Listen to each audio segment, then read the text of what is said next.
Welcome to Bind EduTech, and this is a continued class of multiple choice questions from the chapter Going Places. हम लोग बहुत सारे questions अभी तक attempt कर चुके हैं और 29 तक हम लोग क्वेश्चंस देखे थे. आज इस वीडियो में क्वेश्चन नंबर 30 से शुरू करना है. क्वेश्चन नंबर 30 में पूछता है, where does Sophie visit to meet Cassie. Sophie Cassie से मिलने के लिए कहाँ जाती है. ऑप्शंस: फुटबॉल ग्राउंड में जाती है, मैच में जाती है, होटल में जाती है, या a secret place near canal. तो अब जो लोग चैप्टर पढ़े होंगे वो लोग ये तीन ऑप्शन तो बिल्कुल गलत कर देंगे. ये ऑप्शन जो है ये इनमें से दिए गए ऑप्शंस में से सबसे एप्रोप्रिएट आंसर है कि सोफी कहाँ गई थी मिलने के लिए डैनी कैसे से. तो वो एक सीक्रेट मुलाकात रखना चाहती थी उसको. तो कैनाल वर्ड जो स्टोरी से याद रखेगा कि वो कैनाल को पार करके उस तरफ गई थी, तो ये कैनाल वर्ड से पता चलता है कि ये ऑप्शन जो है ये बिल्कुल सही ऑप्शन है. अब ये सीक्रेट प्लेस जो है, हो सकता है कि आप बोलेंगे कि वो सीक्रेट प्लेस था, ये ऐसा क्यों लिखा है, क्योंकि वो थोड़ा शहर से दूर था. और टेक्स्ट बुक में हम लोगों ने पढ़ा था कि वो वहाँ पे अक्सर लवर्स आया करते थे, उस जगह पर कपल्स आया करते थे, तो इसलिए उसको सीक्रेट प्लेस लिखा है नियर द कैनाल. तो ये सोफ़ी जो है वो वहाँ जाती है वेट करने के लिए डैनी कैसे का. नेक्स्ट क्वेश्चन है, सोफीज एक सेंटेंस है, टेक्स्ट का पार्ट नहीं है, लेकिन स्टोरी के बारे में एक सेंटेंस है. Some Sophie's dreams and disappointments are all in her mind. Sophie के जो ड्रीम्स थे और जो डिसअपॉइंटमेंट्स थे वो सब उसके दिमाग का खेल था. इसका मतलब क्या होता है? दिए गए ऑप्शंस में से इस सेंटेंस का सबसे क्लोजेस्ट मीनिंग किस ऑप्शन से निकलता है? ऑप्शन ए है, they all represent her imagination and nothing in reality. कि सेंटेंस का मतलब है कि सोफी जो है वो रिप्रेजेंट करती है इमेजिनेशन को, और वो सब चीज़ जो सोफी बताती है वो उसमें से कोई भी चीज़ नथिंग इन रियलिटी, कोई भी चीज़ रियल नहीं रहता है, वो सिर्फ इमेजिनेटिव बातें करती है. ऑप्शन बी दिया है, दे रिप्रेजेंट हर नेचर, कि इस सेंटेंस से उसका नेचर पता चलता है. ऑप्शन सी दिया है, दे एक्सप्लेन्ड हर पर्सनैलिटी, कि इस सेंटेंस से उसका पर्सनैलिटी पता चलता है. या ऑप्शन डी है, they tell us her future, कि इस सेंटेंस को पढ़ करके उसका फ्यूचर पता चलता है. ये सेंटेंस टेक्स्ट बुक में नहीं है, ये सेंटेंस बनाया गया है क्वेश्चन के रूप में कि अगर ये बोला जाए कि सोफी के जो ड्रीम्स थे और जो डिसअपॉइंटमेंट उसको मिला था ऑल इन हर माइंड, इसका क्या मतलब निकलता है. तो दिए गए ऑप्शंस में से है ना, उसका नेचर बताता है ये बिल्कुल ठीक नहीं है, पर्सनालिटी बताता है ये भी सही नहीं है, फ्यूचर बताता है ये भी सही नहीं है. दिए गए ऑप्शंस में से ये सही आंसर है कि वो रिप्रेजेंट करता है, ये सेंटेंस जो है वो ये रिप्रेजेंट करता है हर इमेजिनेशन कि वे सारी चीज़ें जो वो बोलती है वो उसके इमेजिनेशन की हुई चीज़ें हैं और नथिंग इन रियलिटी, रियलिटी से उनका कोई लेना देना नहीं है। ये इस सेंटेंस का मीनिंग निकलता है, जो दिए गए ऑप्शन है उसमें से सबसे अच्छा मीनिंग इसी सेंटेंस में निकल रहा है कि वो इमेजिनेशन में रहती थी और रियलिटी से लेना देना नहीं था। नेक्स्ट क्वेश्चन है, what kind of person is Sophie's father? Sophie के फादर किस तरह के पर्सन थे? स्टोरी में आप लोगों ने सोफी के फादर के बारे में जितना भी पढ़ा उसके अकॉर्डिंग दिए गए ऑप्शंस में से चुनना है कि सोफी के फादर जो थे वो किस तरह के इंसान थे। पहला है ऑप्शन अ काइंड हार्टेड, मतलब बहुत दयालु स्वभाव के थे। दूसरा लविंग एंड केयरिंग, बहुत प्यार और ख्याल रखने वाले पर्सन थे। तीसरा a hard working realistic man, कि बहुत मेहनत का काम करने वाले और रियलिस्टिक मैन थे। और चौथा ऑप्शन है केयर फ्री। तो काइंड हार्टेड तो थे नहीं, कट जाएगा। लविंग और केयरिंग भी कट जाएगा। अगर आपने ठीक से उसके फादर के बारे में जो मैंने एक्सप्लेनेशंस बताया है उसको अगर ठीक से देखा है, सुना है, तो आप सही आंसर चुन पाएंगे कि सोफी के फादर के बारे में मैंने बताया था कि वो हार्ड वर्किंग पर्सन है, ठीक है, शारीरिक मेहनत करते हैं, लेबर का काम करते हैं और बहुत मुश्किल से वो अपना परिवार का पालन पोषण कर रहे थे। बहुत डिफ़िकल्टी हो रहा था, इतने पुअर क्लास सोसाइटी से थे वो। और ये हार्ड वर्किंग और रियलिस्टिक जो है ये सोफी के फादर का पर्सनालिटी के बारे में, कैरेक्टर के बारे में बताता है। हार्ड वर्किंग है और रियलिस्टिक पर्सन है। हार्ड वर्किंग तो उनके काम से समझ गए और रियलिस्टिक मतलब कि वो सोफी को मना भी करते हैं, डांटते भी हैं और वो बोलते हैं कि सोफ़ी अगर तुम इसी तरह वाइल्ड ड्रीम्स बना करके लोगों को सुनाओगी, वाइल्ड स्टोरीज़, तो किसी दिन मुसीबत में पड़ जाओगी। तो वो रियलिस्टिक आदमी थे। ये ऑप्शन सी जो है वो उनके फादर, सोफी के फादर को सही से डिफाइन करता है दिए गए ऑप्शंस में से। नेक्स्ट क्वेश्चन है, why did Sophie like her brother Geoff more than anyone else? ये क्वेश्चन हो सकता है कि इससे मिलता जुलता क्वेश्चन रिपीट भी हुआ हो, और ये क्वेश्चन हम लोगों ने शॉर्ट आंसर टाइप क्वेश्चन में भी डिस्कस किया है कि सोफी जो है वो सभी लोगों में से सबसे ज़्यादा पसंद अपने भाई जॉफ को करती थी, मतलब उससे सबसे ज़्यादा नज़दीक थी वो। इसका रीज़न पूछा है, क्यों? ऑप्शंस देखो। ही कीप्स साइलेंट, वो इसलिए उसको पसंद था क्योंकि वो चुप रहने वाला इंसान था। दूसरा, because he keeps her secret, अब क्योंकि वो चुप रहने वाला इंसान था तो सोफी को लगता था कि कोई भी बात इसको सीक्रेट बताएंगे तो ये तो किसी को बोलेगा नहीं। तीसरा, because she can confide in him, एक कन्फाइड वर्ड आया था टेक्स्ट में जो कॉन्फिडेंस वर्ड से बना है।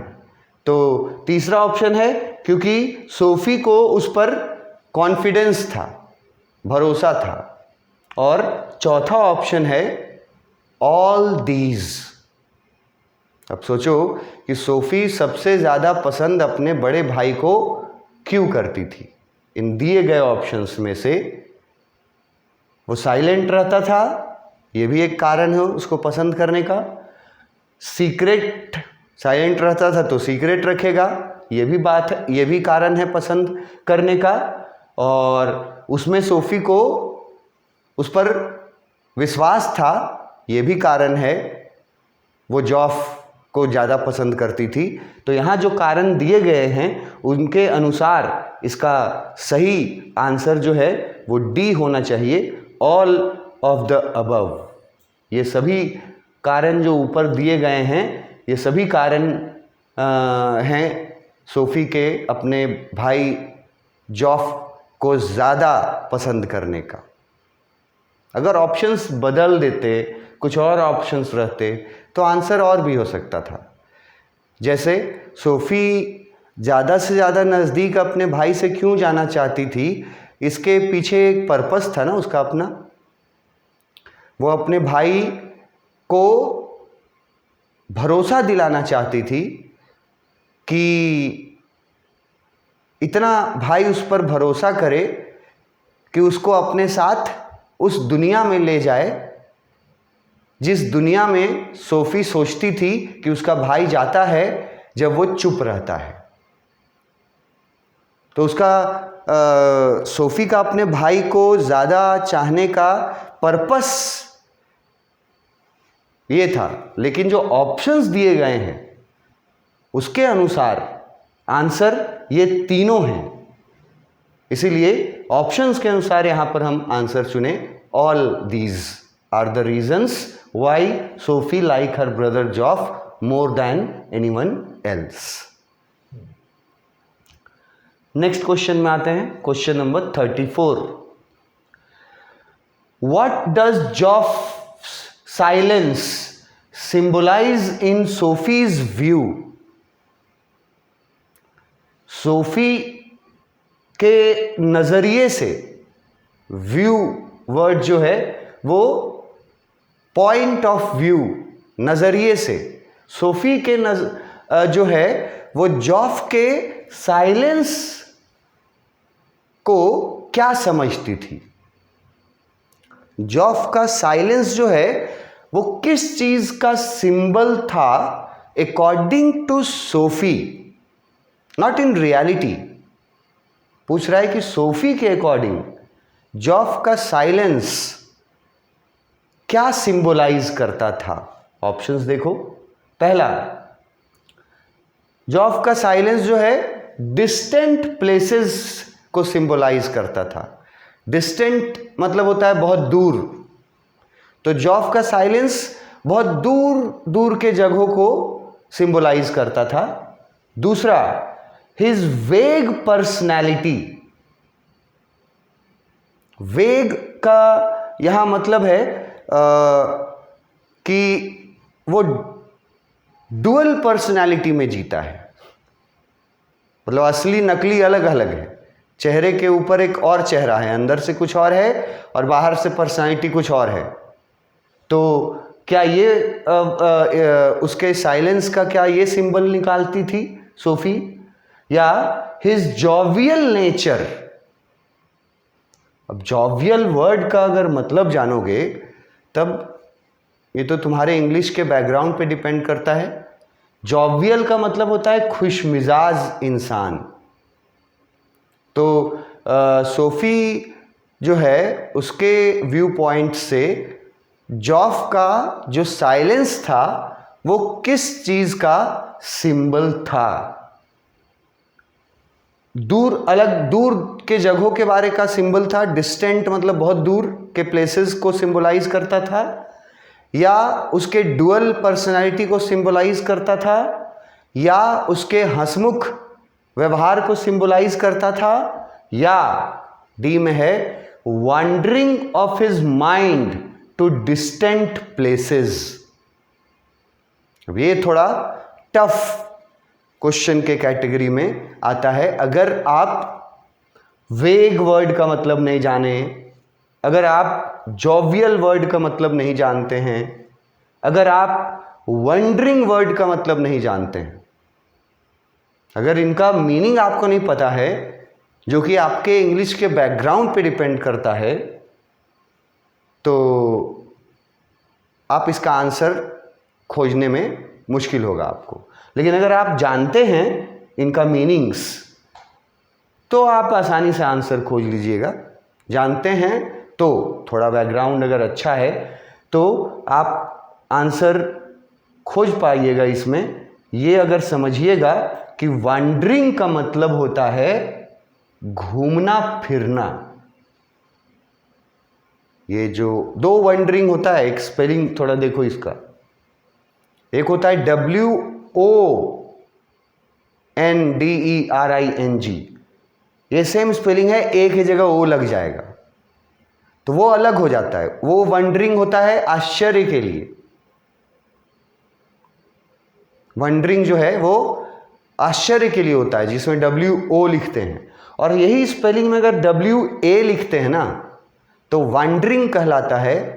और इसका मतलब होता है to visit different places, to go to different places. तो ये अगर मालूम रहेगा मीनिंग तो ही आप चुन पाइएगा। ये इसका सही आंसर है कि सोफी के नज़र में उसका भाई का साइलेंस जो था वो क्या सिंबलाइज करता था। तो सोफी यही सोचती थी ना कि उसका भाई जो चुप रहता है तो वो किसी और दुनिया में चला जाता है, वो दुनिया जो कहीं भी हो सकती है। कहाँ है वो दुनिया ये सोफी को पता नहीं था।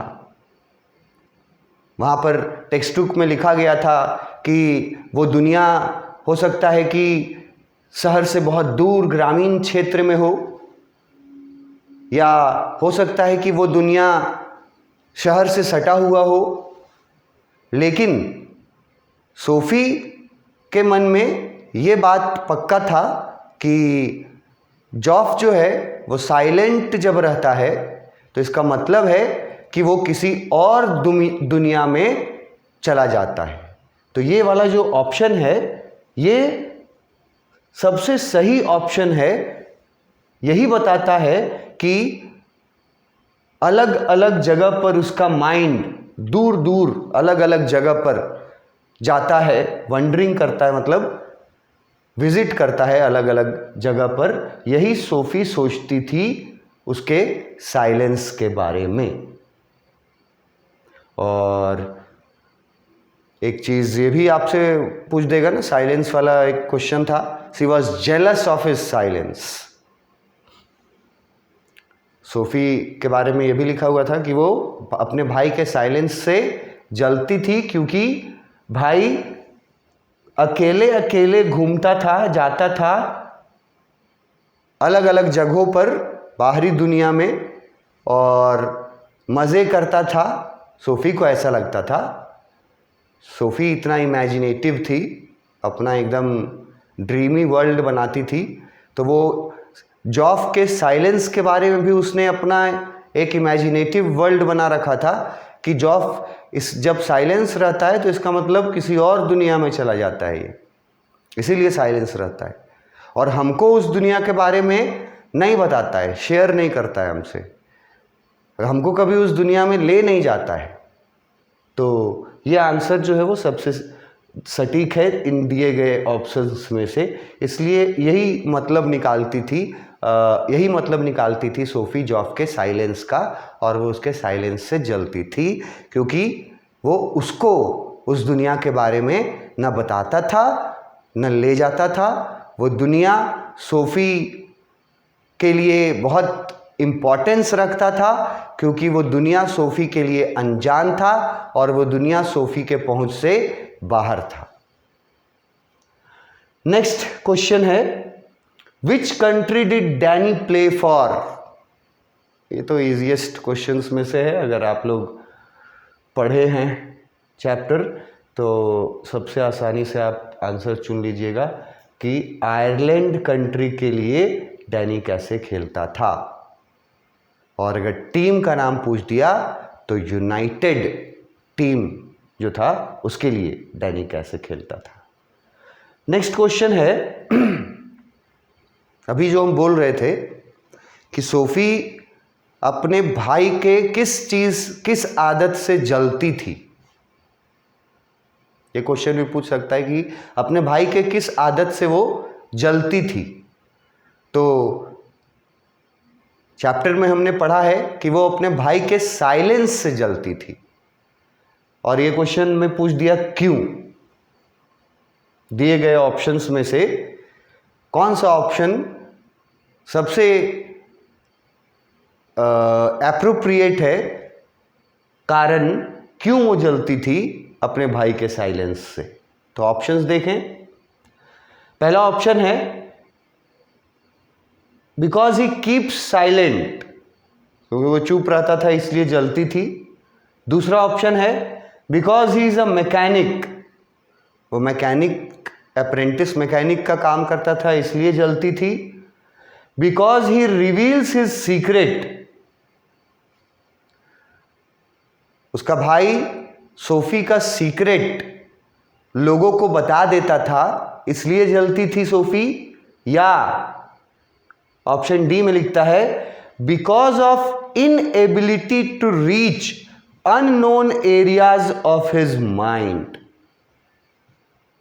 ये भी थोड़ा सोच समझ के आंसर देने वाला क्वेश्चन के कैटेगरी में आता है कि इसके लिए आपको डीप जानकारी चाहिए चैप्टर के बारे में, मतलब टेक्स्ट के बारे में, कि सोफी क्यों जलती थी।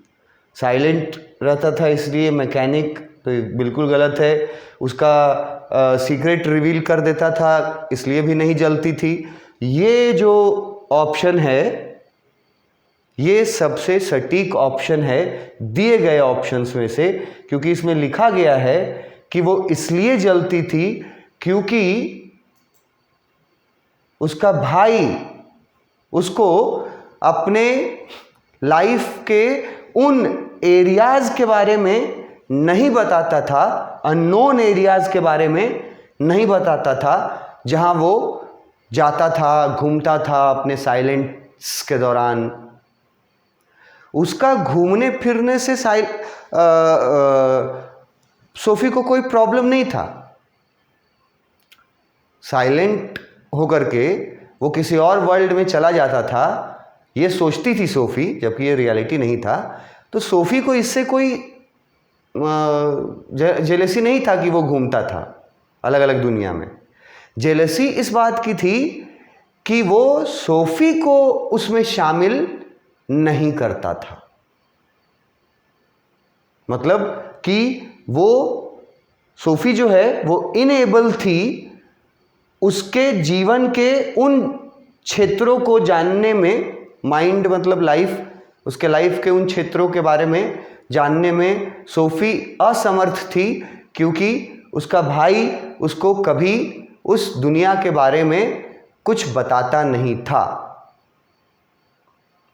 और सोफी एक चीज़ और यहाँ सोचती है टेक्स्ट बुक में इसी जगह पर, कि उसके फादर और उसका भाई दोनों सोफी को बाहरी दुनिया के बारे में नहीं बताते हैं और वहाँ जाने की परमिशन नहीं देते हैं, क्योंकि वो समझते हैं कि सोफी अभी काफ़ी छोटी उम्र की है, उस दुनिया में आउटसाइड वर्ल्ड में जाने के लायक इसकी उम्र नहीं हुई है।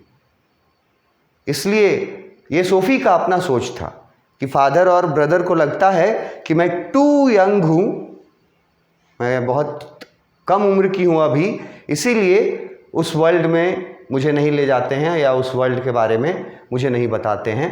और वो वर्ल्ड सोफी के लिए स्पेशल अट्रैक्शन रखते थे, स्पेशल फैसिनेशन था। अगर पूछ दिया कि क्यों स्पेशल फैसिनेशन था उस वर्ल्ड के प्रति, तो मैंने एक्सप्लेन किया है कि स्पेशल फैसिनेशन इसलिए था क्योंकि वो दुनिया सोफी के लिए अननोन था और सोफ़ी को बहुत इच्छा थी उस दुनिया में जाने की, और वो दुनिया सोफ़ी के पहुंच से बाहर था, इसीलिए वो उस दुनिया को बहुत इंटरेस्टेड वे में लेती है। वो बहुत एक्साइटेड थी बाहरी दुनिया में जाने के लिए। तो ये तो मैंने जब डिफ़ाइन किया था तो मैंने बोला था कि ये कॉमन ह्यूमन नेचर जो है, एक specially in the teen age, कि आपको बहुत उत्सुकता होती है उन चीज़ों के बारे में जानने का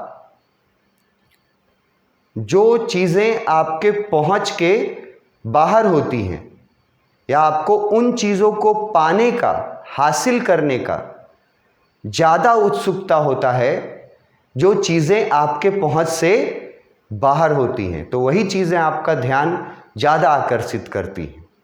तो ये रीज़न जो है वो सबसे सही रीज़न है सोफ़ी के जेलस होने का, क्योंकि वो इनेबल थी उन अननोन जगहों के बारे में जहाँ उसके भाई का दिमाग घूमता रहता था जब वो साइलेंट रहता था तब। तो ये कुछ सैम्पल्स थे, काफ़ी थे एमसीक्यूज़, मगर मल्टीपल चॉइस क्वेश्चंस जो हैं उसका कोई लिमिट नहीं है कि कितने मतलब कहाँ से पूछे जा सकते हैं। हर लाइन से, हर वर्ड से, टेक्स्ट बुक का हर लाइन से, स्टोरी का हर लाइन से, हर वर्ड से, हर सेंटेंस से, कहीं से भी एमसीक्यूज़, मल्टीपल चॉइस क्वेश्चंस पूछे जा सकते हैं। ये सिर्फ एक सैंपल है कि अगर आपको लगता है कि आपने ये चैप्टर पढ़ लिया है, आप इस चैप्टर को अच्छे से समझ लिए हैं, अगर आपको ये लगता है तो फिर आप अपने आप को टेस्ट कीजिए